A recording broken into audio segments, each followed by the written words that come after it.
এই ধরনের প্রশ্ন সব ধরনের সরকারি চাকরি পরীক্ষায় আসে। প্রশ্নে বলা আছে একটি প্রশ্নের ভাজক, ভাগফল এবং ভাগশেষ দেওয়া আছে ভাজ্য কত। এখানে ভাজক জানতে হবে।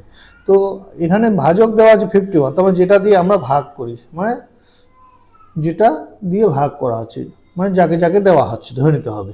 এবার ভাগফল মানে কত টাকা করে দেওয়া হচ্ছে সেটা হয়তো ভাগফলটা এখানে লিখি, যেটা আর একটা হচ্ছে ভাগশেষ, যেটা আমাদের হাতে থেকে যায়, মানে যেটা আর তাদের মধ্যে বন্টন করা যাচ্ছে না।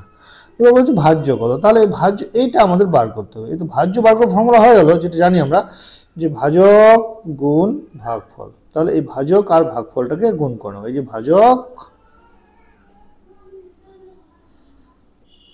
গুণ ভাগফল,